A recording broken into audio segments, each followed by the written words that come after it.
Hi, everyone. Welcome to Utah Business's live stream about the future of office space. I am Elle Griffin. I'm the editor-in-chief of Utah Business, and I am here today with Brandon Fugal of Colliers, Alison Beddard with Cushman and Wakefield, and Arian, who's the CEO of Kiln co-working space. And we are so excited to talk to you about where office space is right now and where it's going. So welcome. Do you all want to introduce yourselves really quick? You bet. Go ahead, Brandon. It's good to be with you. My name is Brandon Fugal. I'm chairman of Colliers International. We're the largest commercial real estate firm in Utah, and Colliers is one of the big four global commercial real estate firms. I believe we're still the fastest growing of the four. We have about 230 professionals in Utah with offices along the entire Wasatch Front. And my emphasis is office space, office parks, and we have had the privilege of working in this market for 29 years and look forward to this discussion. Awesome. Alison? Great. Yeah. Alison Beddard. I'm the managing principal for Cushman and Wakefield of Utah. Cushman and Wakefield is a global full-service commercial real estate services firm. We have 53,000 employees, 100 proud employees here in Utah.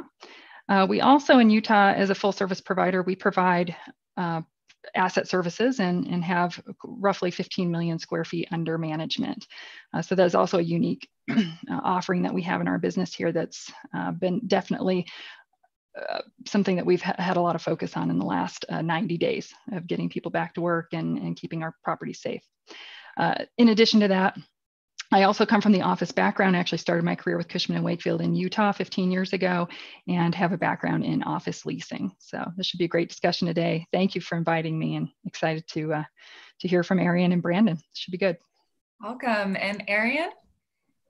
Hi, yeah. Arian, I'm the CEO and founder of Kiln.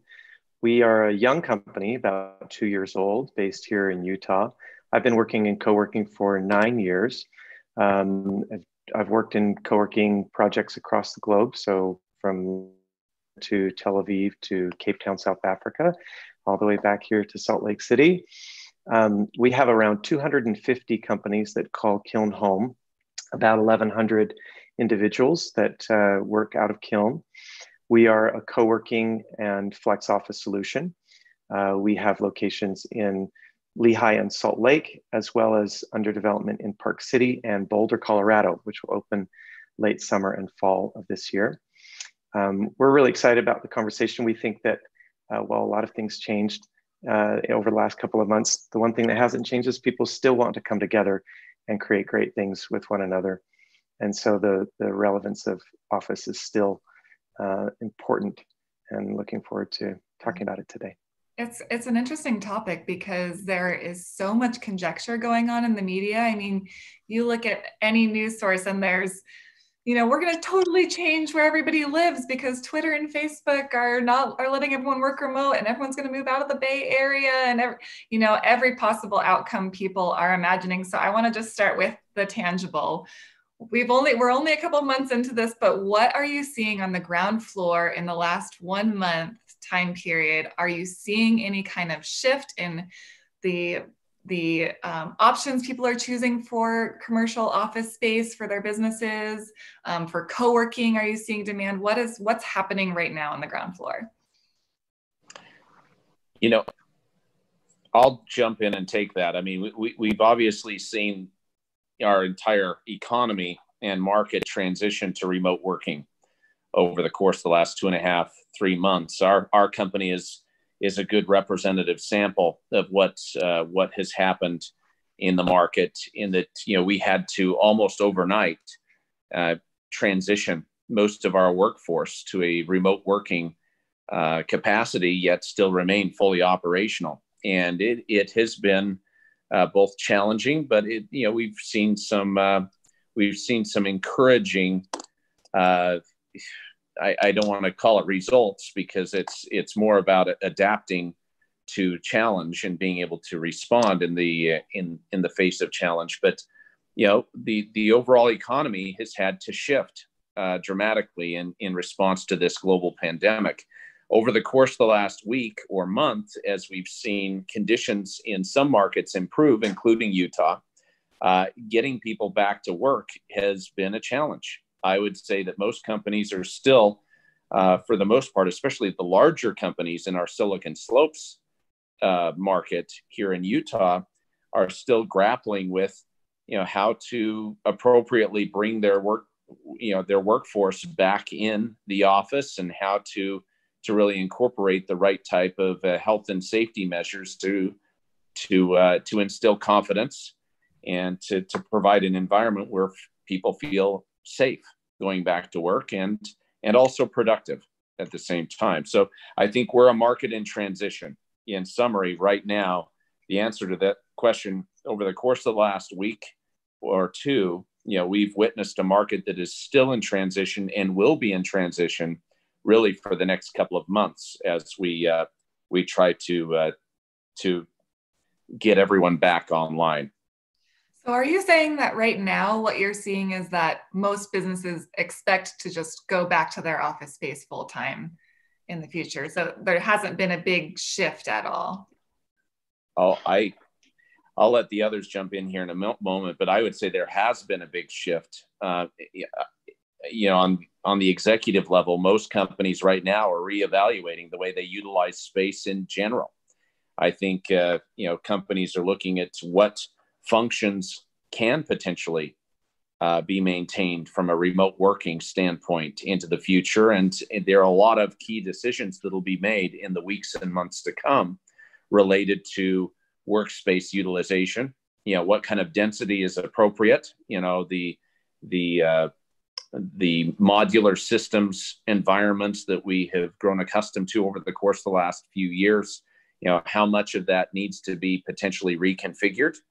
And I think there will be a discussion that will be ongoing for weeks and months to come relative to at least a percentage of the workforce and how they will come back to work, and what that will look like and its impact on the workplace. I'd love to jump in a little bit and just speak from a data perspective. So our company has just released a report called Timely, The Future of Workplace. And it's just an initial snapshot and look from 40,000 respondents on coping on work from home. We are living in the largest work from home environment experiment like ever imaginable right now. So but our company's been studying workplace for a really long time. So some of the key findings that we're seeing right now that I think will point towards our discussion in the future is, one, we've learned that employees can be productive working from home. That's number one. And actually, remote working environment pre-COVID has always been successful. People who have been in remote situations have typically been more engaged, but than the typical office worker. So we've also seen team collaboration be at an all-time high. It's no longer an option to have flexible or to maybe use technology, but we've had to amp up that technology and all those tools. And it's forced people to actually look at the fact that they can do it. And there's some part of people that like doing it, right? So the other thing that we're learning is flexibility and choice of where to work is going to be a premium. And so the idea of, I'm coming out pretty strong on this, but the idea that you're going to go back to 8 to 5 and you're going to expect every employee to go in tomorrow and all work together at the same exact time is gone. I think that is the experiment that we could never have had this many data points in a 90-day period of time had we not been not going through what we're going through. And then so it kind of leads to what is this next discussion of what does the physical workplace look like and the virtual? And I think for employers, the big question and the big thing that's on all of our minds is how do we create that cultural connection? How do we create those bonds? How do we create that social capital that we've been living on over the last 3 months, literally, right? It's all of that good stuff that we've built up that's kind of kept us going. But going forward, that's really, for me, the discussion that we're going to be having a lot about is how do we meld that physical and virtual environment so that the workplace is something that people choose to show up for, or why they go to a physical place. The physical place is not going away, but what it serves is changing. So while we are still on the real estate side really quick, are you seeing companies that maybe would have come in with a huge office space in Lehigh or in a downtown skyrise suddenly saying, actually, could I look at a smaller location, and maybe our technology coming into factors of we need this kind of communal space? Or are you seeing that shift already happening in the deals you're working with? Yeah, sure. sure. Yeah, kind of all of the above. Some taking a slower approach, saying let's not make any major decisions. Maybe let's consider co-working, right, as an option. Let's figure out where we want to be. I think if you can look at half your workforce maybe being on site and the other half is going to be remote, but you need to incorporate social distancing, then maybe that's a net. Maybe you don't change your square footage at all. But those are really good discussions. It's a great question. What are you guys seeing? I think so. There were a few things that you mentioned that I kind of want to provide just a slight difference of view on. The one thing that you said is flexibility, and I think that flexibility, that word and what it means to companies going forward, is going to be key. So in times of uncertainty or with increased uncertainty, flexibility is at a premium, and I think that's for me, that's the big shift in the market. We need to explore flexible work options. We need to explore flexible office options. We need to be more flexible in the way that we think about how contributions are made within a company.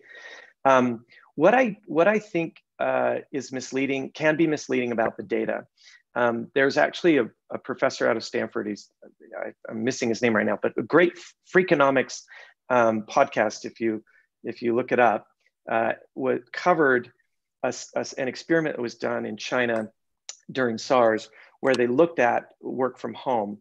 And after a year of working from home, more than 50% of employees said they would rather commute 40 minutes each way than work from home. And this was a kind of the Expedia of China. So these were customer service agents that were mostly taking phone calls from home. And they found that while productivity did increase in certain job functions, because perhaps a salesperson from home made a few more phone calls because they weren't distracted by the conversation at the water cooler, so to speak, or because they were able to leverage some time that they weren't spending commuting. What happened was, and this is quite generational as well, the younger generation in particular felt that their upward mobility was hampered, their ability to learn and acquire some of the softer skill sets were hurt, and there was a lack of collaboration in many ways. So whilst technology and the new way of working that we've experienced the last couple of months has allowed us to become more collaborative through a digital medium, the data does show that it ultimately hurts productivity when people are not physically together, at least at times. Doesn't mean that we need to go back to a model where we're all together from 8 a.m. to 5 p.m. every day, but it does emphasize physical collaboration along with the digital. And then the other thing I'd say is productivity may be strong right now because people are forced to work at home. They don't have a choice. But the best talent will always go where the experience and the quality experience is highest. For a lot of our millennial workers, they're doing this work from home from an apartment, or they don't have that beautiful at-home office that maybe the executive has, right? So they're experiencing this work from home in a different way, and their social experience is severely diminished, and it has mental health implications, which also have implications to productivity. So what I do believe will happen is that we will go to more of a remote style of work and less of a work from home style of work. So that could mean big firms out of San Francisco, we would rather that you go and work remote. So maybe you're coming to Salt Lake City. Maybe you're going to, Denver, Colorado. Maybe you're going to go to a more suburban rather than more urban, spend less time commuting, but still, we'll come together on a frequent basis, but not every day. So I kind of think that's that's a strong Yeah, possibility. I actually I really appreciate the study you're referencing. It's Stanford economist Nicholas Bloom, and I think his conclusion was that this will create a productivity disaster for firms. He actually is very concerned that the current environment could lead to a real loss in productivity, and that it's impossible to create the right type of balance when you're dealing with factors including children, space, privacy, and choice, and trying to actually preserve productivity. It's challenging, and that's what they found with the Chinese example. I think I couldn't agree more. Because right now we're in trial by fire, and I mean, I think you can find studies on both sides of the spectrum so easily. And I know even in the Utah business office, we are about split half and half, where half are thriving and more productive than ever, and half are like, I need to be back in the office. I can't do this. So we have a hybrid model now, even where some people are coming into the office and some people are staying working from home. And I imagine that's going to change how we think of offices if we're going to start to cater the office to what is going to be most productive for the individual, rather than we're going to apply this study across the board and this works for everybody. Because certainly it's different whether, it's different working from home if you have kids and you're homeschooling 5 kids all with different laptops, or if you're like me and don't have any kids and home is a peaceful place to work. So I think that maybe not applying the across the board thing must be on business's mind right now. Are you seeing that? Are you seeing that shift? Yeah, I think many of the companies we're working with are finding, and today in this crisis, it is very challenging to be able to preserve a unique company culture from a remote working format. I think maintaining your culture is very difficult. I think the casual collisions that we rely on that occur in the workplace that end up being the catalyst for innovation, for actual transactions and execution, I think that's lost in this type of setting.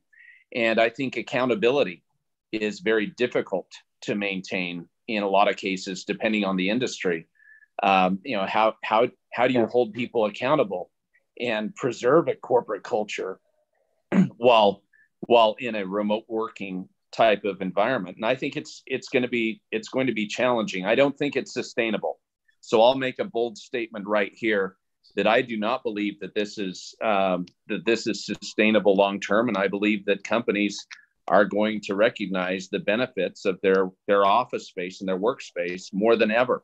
I think the importance of having people in the office is going to become, I think, more clear in the months to come as companies really grapple with the loss of productivity and really how to effectively navigate this situation. To dovetail onto that, because definitely productivity is one measure, right? And we have all been forced into a forced work environment right now. And we all get that. That's not the end all be all. But I think going forward, if you marry the millennial and the Gen Z populations as our predominant force, they're in the workforce and population base, they are requiring different things. And absolutely, like the same thing I echo with these comments earlier, their workplace at home is not good. Connectivity, internet, working from your dining room table, none of that is good. And speaking in our own workforce, some of our millennial and Gen Z population have cited that as they're isolated. They've got one computer screen or they're working from their countertop and it's no good. And they really, really miss the people. And so, going forward, I think that's a challenge for employers is how to create that place and why when people show up to the office, 'cause the office will be front and center. I think it will still play a pivotal role in our future, but it will look different and it will serve a different function. There will no longer be the days when you just show up because you just show up. But there is a lot of there's a lot that goes into going into the work environment on a daily basis, or whatever that is for your schedule, because of the commute. The commute might be your natural break in the day where you take a breath. And that's something that personally that I don't like about working from home is I'm working more and more and more, and it's hard to separate, right? Because you don't have those natural breaks. So I have to really be mindful of that. You get zoomed out. You get zoomed out. Yeah, for sure. Yeah. We came up with 4 different scenarios for office, sort of 4 different new cases. If it's okay, I'm happy to list those off, because I think that for us, we structured it in a framework.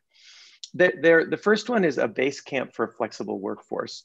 So right sizing headquarters to accommodate those who want to work in the office full time, as well as those who may want to flex in and out and sort of use technology. So maybe they're working from home a day or 2 a week and coming into the office a day or 2 a week.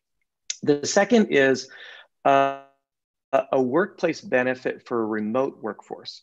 So you may, as a business, decide that a lot of your business can be done remote, and your ability to then use the office as a benefit to employees who are remote employees to come in and out could be a way to see it. I do see flex office and co-working as a potential employer benefit that's offered to employees who plan, but who want the option of being able to come into an office. Then the second is a satellite office for long travel employees. I think this one's very interesting. I think we're gonna, Goldman Sachs, they have, or JP Morgan Chase, massive real estate presence in the heart of Manhattan. Are they going to want to jump on the subway every day for the next couple of months or even year to come into New York City? Probably not.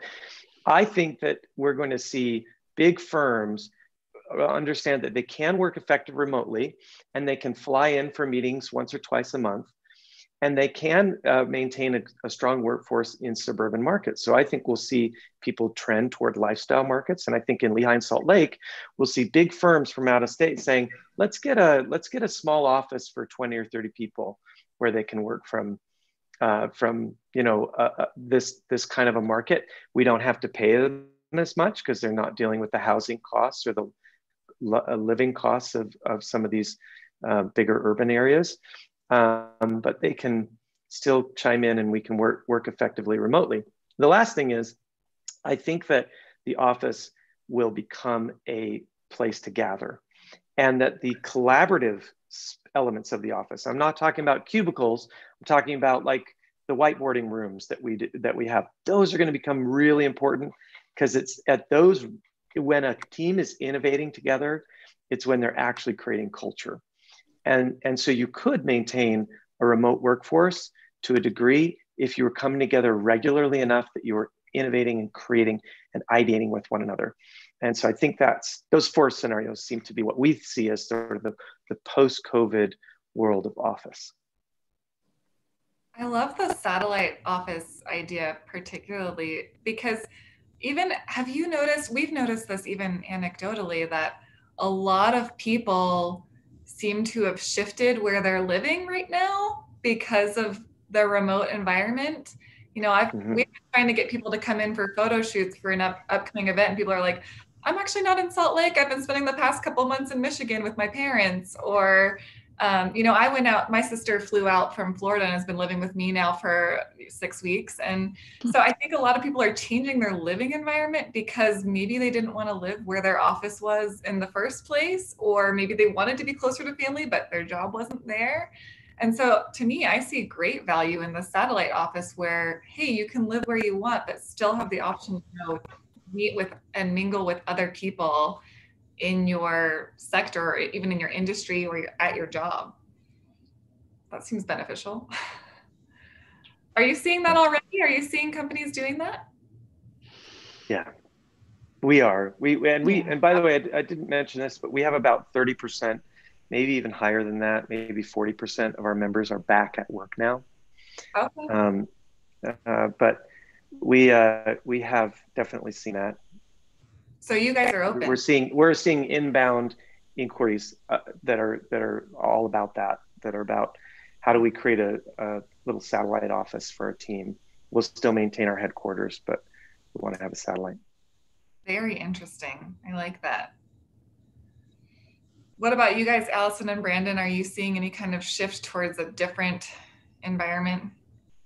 Well, I think, I guess kind of touching back, something I was thinking about is flexibility and remote work, and what you've suggested. I'm seeing the same thing. Their colleagues working across the country or who had ability to move went down to their parents' house in South Carolina, or things like that. But I think long term, what kind of comes to mind for me, it kind of goes back to those in-person connections that are missing right now, right? That social capital that we built up before, but how do we establish it or how do we maintain it going forward? And I think about sponsoring and mentoring, within our organizations, or things like that, or advancement, being seen, and those casual, just those intimate, personal connections that are just missing. And so I think a big emphasis going forward is, what does that place mean, and the impact. But on the geography standpoint, I think that Utah's really, very poised for taking advantage of an opportunity for companies to come look, out west and say, gee, a little more open space, cost of living is still good. I can get what I need. I'm connected with an international airport. I've got other technology companies. FinTech is on fire, right? And I think that's going to be another industry to really tap into over the next several years that we can take advantage of here. I do think that that's going to be a consideration that large employers especially will take a look at. I think in-person collaboration is more important than ever. And I think this crisis that we have all been grappling with the last few months has only underscored the importance of our daily interactions and how much those casual collisions really add to not only innovation, but also drive revenue in a lot of cases. I can't tell you how many times I've heard people reference in the last few weeks the fact that they've missed out on a lot of that collaboration that really has driven everything from development of products for their companies to actual client engagement. And, it's, again, I don't think that the current environment that we've been living in is in any way sustainable, especially if we wish to maintain productivity. If we want to see our economy continue to lead, and especially the knowledge workers in our economy continue to lead, I think you have to create environments and create this transition back to work that will help give people confidence that those in-person connections can shift back into gear. How are you thinking that residential real estate will impact the office space? Because I was just talking with a woman from Cushman Summit Sotheby's up in Park City, and she was saying demand is through the roof because people are calling from Denver, from San Francisco. Right. I want to get out of the city and into more space, and it's actually making the Park City market go way up. So if we start getting more of a demand for the more rural, less dense spaces, will that change where offices want to locate? Yes, I think so. Yes. Yeah, I really do. I think it'll go to more suburban and lifestyle markets, and I think we're going to see less office being built and constructed in highly urban markets. I'm not referring to Salt Lake. I'm talking about places where you're highly dependent on mass transit, where cost of living is super high. Not Salt Lake City, but I do think that we're going to see that. Yeah, definitely. And I think we'll see remote workers in offices in lifestyle markets. Moab could be cool. You could see some cool office and tech happening in Moab. You could see some cool office and tech obviously happening in Park City. So quality of life will be more important than ever, and that bridge between the home and the workplace is going to come under greater scrutiny than we could have ever imagined. I think people in spending more time in their homes and dealing with this situation have grown more sensitive to their home environments and making sure that the quality of life that they enjoy in that setting is such that they can, if need be, in an emergency or as things shift, that they can actually productively work and adapt within those environments. And I think you're absolutely right. It's going to have an impact on the suburban market in a big way. Also, because the one thing that's come into clear focus is people are grateful they don't have to commute. You know, even in Utah, isn't it nice that we haven't been sitting on the I-15 as much as we used to? Yeah. And it's good for the environment. Mm-hmm. Well, I think until now, we definitely had a lot of people who lived in Salt Lake when they were job searching would say, well, I'm limiting my job search to Salt Lake because I don't want to commute to Lehigh. And same with people in Lehigh, they were like, I don't want to commute to Salt Lake City for work. And so that kind of created a barrier on where people were able or wanted to apply for jobs. So now we're kind of saying, oh, well, maybe I'll expand my search a little. If I only have to work in the office a couple days a week, I can go further. The job pool opens. That could be very interesting. So that's interesting. We might make that happen even further with our office spaces. Yeah. One thing that Brandon mentioned is how the office actually has to evolve. The office itself has to change. I believe tech will save us. I'm not a believer in the idea that people will come to work into an office if they still have to maintain social distancing of 6 feet. And I'll just explain what I'm getting at there.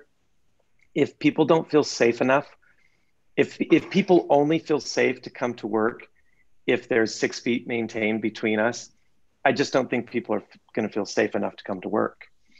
So I think we need to use technology, and we've been working with some really awesome technologies to create an environment that's not just using a blunt force tool like a 6 foot, hula hoop that we stick around ourselves and hope that we don't, bust somebody else's bubble.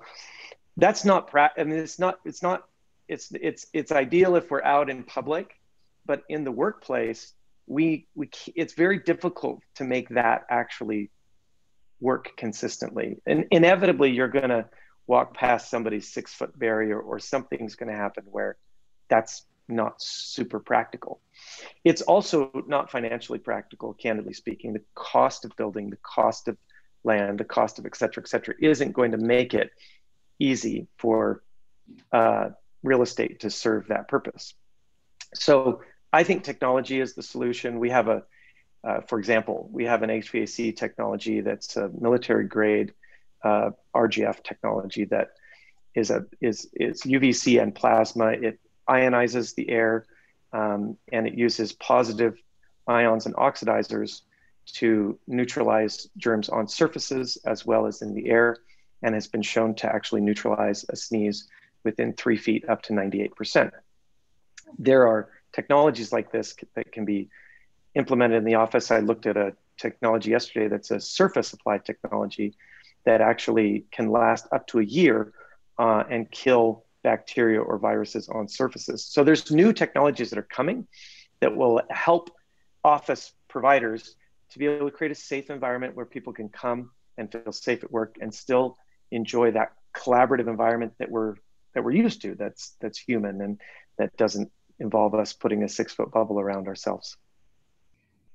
Well, and I think part of that reevaluation of the workplace will involve, I think, looking at density. We've seen a trend over the course of the last 5 to 10 years where companies have been putting more people in less space. Parking ratios have been impacted as a result. But when you're putting, anywhere from 6 to 10 people per 1,000 square feet in the space in modular configurations, you're going to have concerns coming through and out of this crisis I think there may be a renewed emphasis on private office configuration and people having their own enclosed workspace to be able to work from, and the ability to shut the door, at least slide the glass door closed, and be able to work independently and safely, while at the same time being part of an office environment where you can have those collisions, where you can easily jump into an impromptu meeting and have a discussion as requirements come up and priorities shift through the course of the workday. But I think the configuration of our workspace is going to undergo a transformation in the months and years to come as a result of this environment that we've been working in. Yeah, these big open floor plans where you step on a 30,000 square foot floor plate and you see just rows and rows and rows of desks. I mean, that I can totally see how that is not going to work. Configurations are going to change, and the day of the office sweatshop, if you will end up coming to an end to a degree. I mean, I think the way we work is forever changed as a result of the last 2.5 months. To what degree new practices will be adopted and how fast everyone adapts to this new climate will be key in the future. And I think as real estate professionals, our job is to guide and direct people and help them really address the challenges and to present solutions. And I think that's something that Alison and I, collaboratively within our companies are really working to bring to market, to bring to the community our new best practices associated with adapting our workspace to respond to current concerns. Yeah, and I would dovetail that, it comes back to just the confidence, employee confidence, and they've got to feel safe. And we're in phase one. The idea that the amenities of the future may be the military grade, systems that you're talking about, Arian, as it relates to ionization, and I don't remember the technical specs, but oxidization. Oxidization. But that's very true, and that goes back to just feeling confident, feeling safe. And until we have some normalcy around that, we're not going to be able to progress to that next phase. And so I like that. It's being innovative and trying to think outside the box. I'll just share with you. This is kind of fun. We're launching there'll be a video that comes out on Monday, and we've been working on a bunch of new products and technologies, but this is one of them. This is a prototype. This is a Kiln key. It's a antimicrobial brass key that we're going to give to all of our members, and they'll be able to navigate Kiln without ever touching a common surface like a door handle or a button in an elevator or the buttons on the coffee machine, etc. So this is one of the things that we're doing. We've developed about 20 new products or solutions, I should say, within Kiln, to even like micro ionizers that go in our phone booths, special solutions that we're using on surfaces, all sorts of things that we can do that can not just optically enable, somebody feels safe, but actually scientifically real results in terms of making the office space as safe as possible. I would love to know what more of those things are, because I remember when early on in Utah, they were saying when we had less than 1,000 cases or something, like 500 of them came from 2 companies that were just all the same floor. Everyone on the floor basically got COVID. And that I thought was really interesting, because then people are saying, well, it's hard to get it if you're outdoors. That's the air, is a lot better. So that is such a weird shift to think, oh, well, maybe being inside an enclosed space where the windows don't open is kind of actually the problem. So that's interesting. You're coming up with solutions. I would love to know what those are.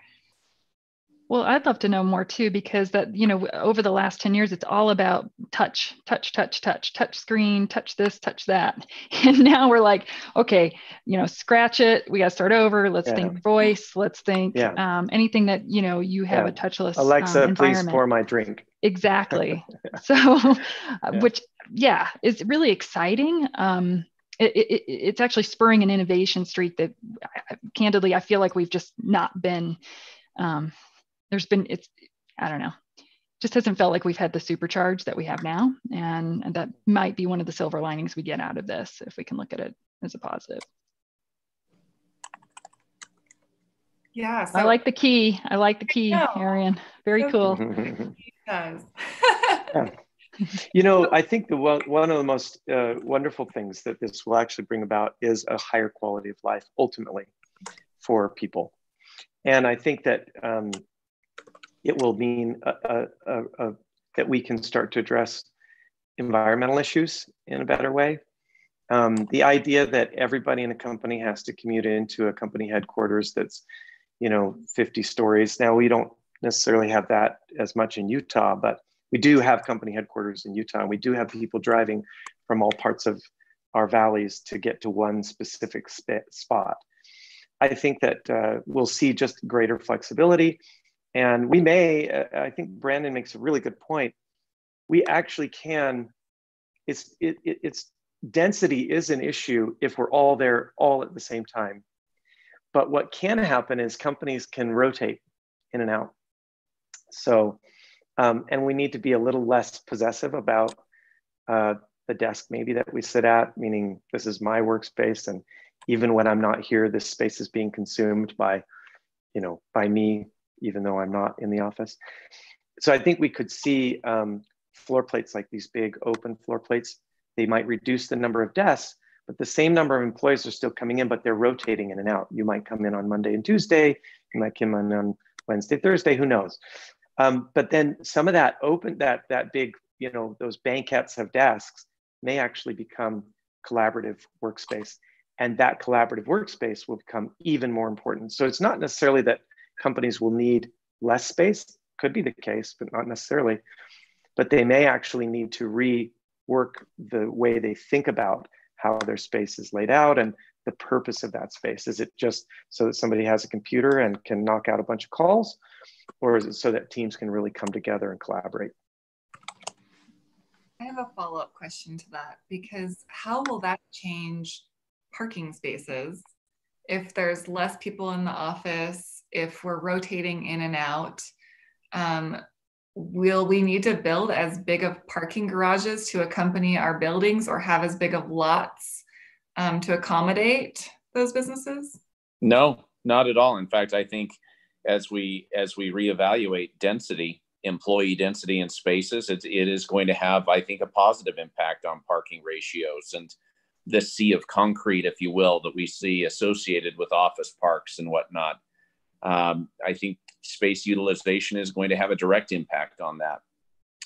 I saw an article, I actually sent it out via social media to my network that cited former Google CEO Eric Schmidt, stating that he thinks office space will be in greater demand after the coronavirus pandemic subsides, and that people will take more space, not less, due to kind of an adjustment to densities and whatnot. I mean, we're seeing it within our own company and those companies that we're serving, this past month, that our conference rooms are being used more than ever, and people are spreading out. But they're looking for more space to work within, and it's not just about more space, but it's the correct utilization of that space in order to trigger better results, in order to trigger better collaboration.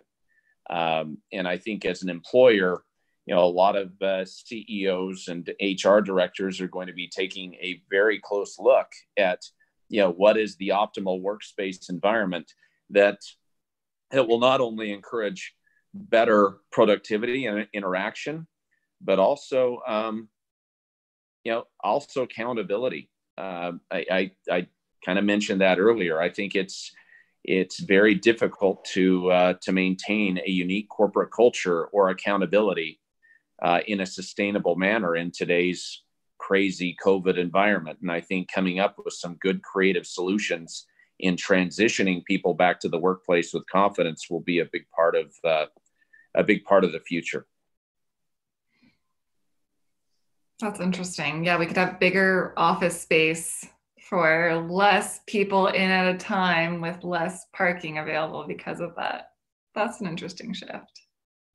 So how will also, well, I was going to say too, thing I thought about between the parking, just the density being less, but also the drive towards Uber and, other ride sharing services.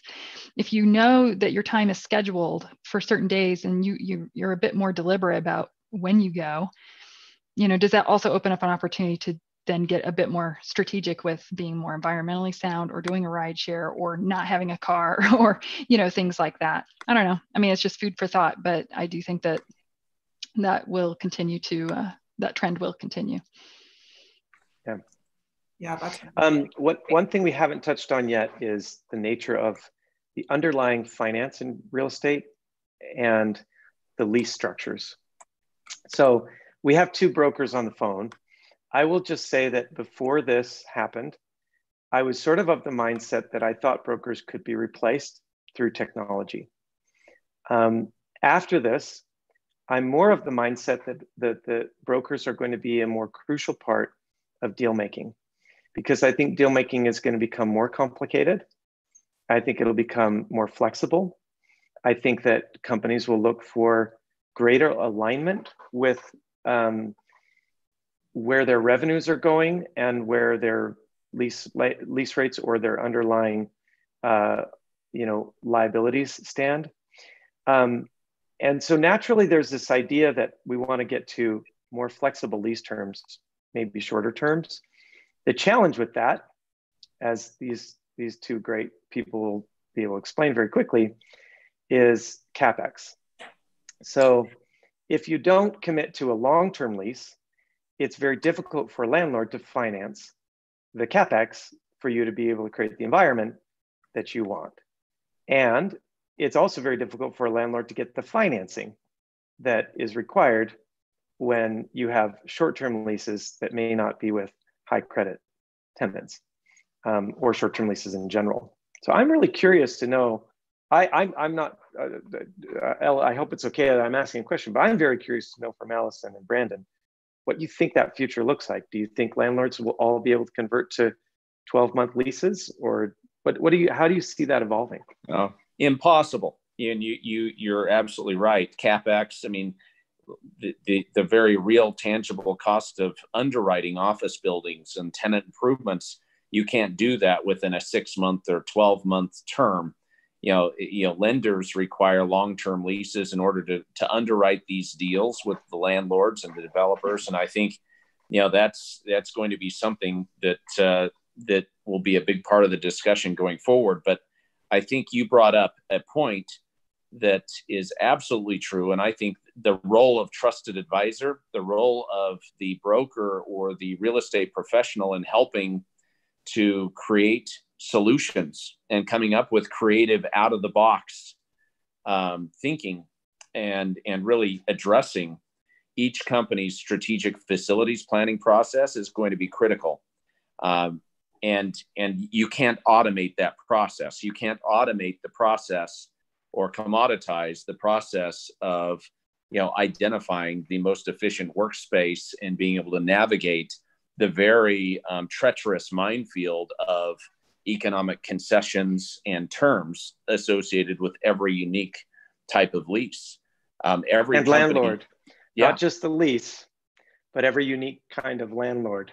Oh yeah, and tenant, because it's almost as much as aligning the landlord and the tenant in terms of where their heads are at, as it is finding the space that may accommodate the tenant. Absolutely. Well, you look here in Utah, I can point to probably 500 different types of contracts that are employed just between Provo and Salt Lake, associated with office parks and commercial space. And there isn't a one size fits all in a lot of cases. I mean, every company has unique sensitivities relative to the type of deal that needs to be structured in concert with their long-term planning. I think having a strategic plan in place for their facilities planning is going to be important, and it's going to be vital as we move ahead. Well, and Arian, I would add on to, the collaboration between landlord and tenant and negotiating that relationship early so that it's a win-win is more important than ever. And, that's what brokerage professionals do. That's what we're good at.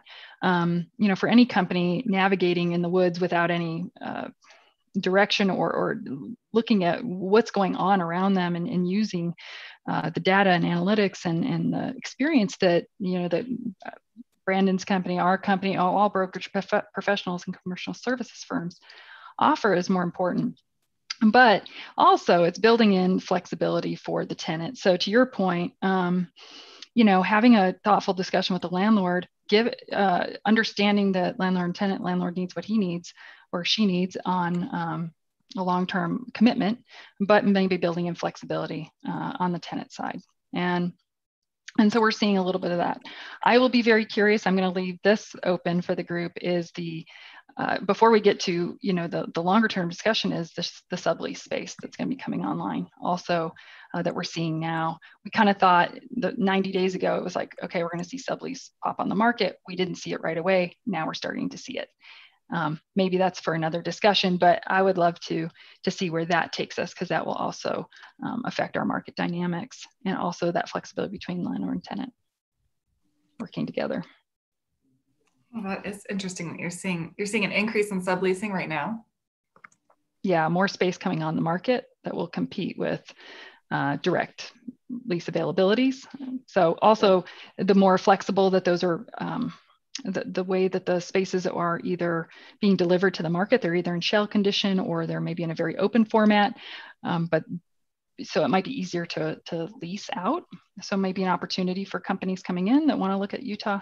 But yeah, definitely there will be more sublease space on the market in the coming weeks. We've already seen an increase in that over the last 2 weeks. What's going to be particularly challenging is that people won't just want to come to an office. They still have the expectation of a high quality and experiential office, right? Particularly millennials, people coming right out of college. They've had this view of, they want to get to the office. They want to see the cool, the bean bags or the workshops or the soda machine. They want this experience that is high quality.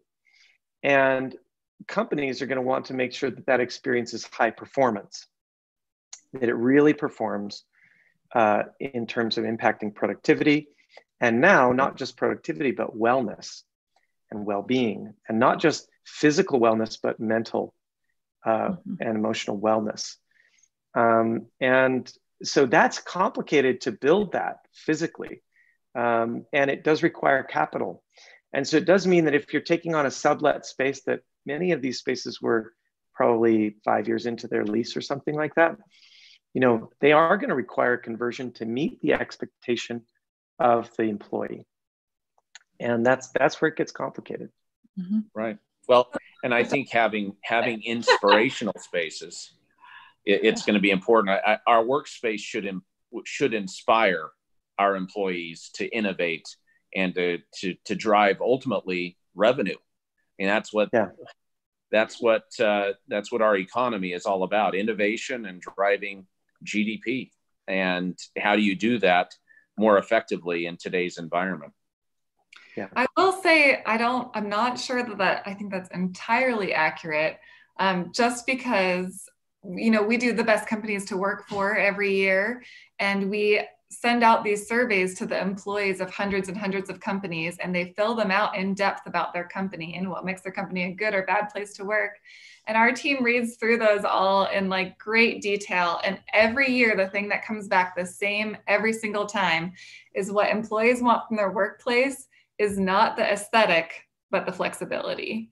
So people are always talking, they mention time and time again, oh, my company thinks we have good culture because they added beanbag chairs and a cereal bar. But like, I just want to be able to work from home when my kid is home on Fridays. So I think that just from that anecdote, I think that still flexibility is more important than, oh, I have to have the beautiful place to work.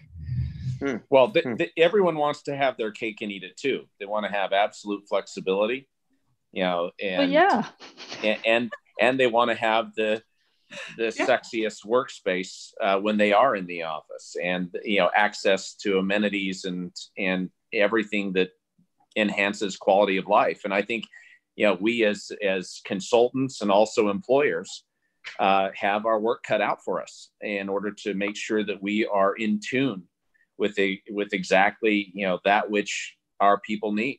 And Elle, I'm glad you brought that up, because you're absolutely right. I think people, you know, I've heard that comment more than ever in the last year. You know, this is pre-COVID, pre-pandemic. We were hearing some pushback from a lot of HR directors and whatnot that were stating that, you know, it isn't about more foosball tables or cereal bars. It's, you know, it's about creating a culture that is flexible, that allows people to have a higher quality of life without compromising the work product. Yeah. We can go on, but we've reached the hour, so I want to go ahead and wrap up. But I do want to thank you all so much for being here. That was a very interesting discussion, and I think we're probably going to need to have another one in a couple months, because it's changing so much. But thank you all so much for being here. I really appreciate it. Everyone who's watching, I just want to remind you that we're going to be continuing this conversation next week. We actually have the Salt Lake City Mayor who's going to be on, as well as the Salt Lake City City Planner and the developers behind the Granary District. And we're going to talk about what the future of Salt Lake City is going to look like after this. So thank you all for paying attention, and we'll see you next week. Bye.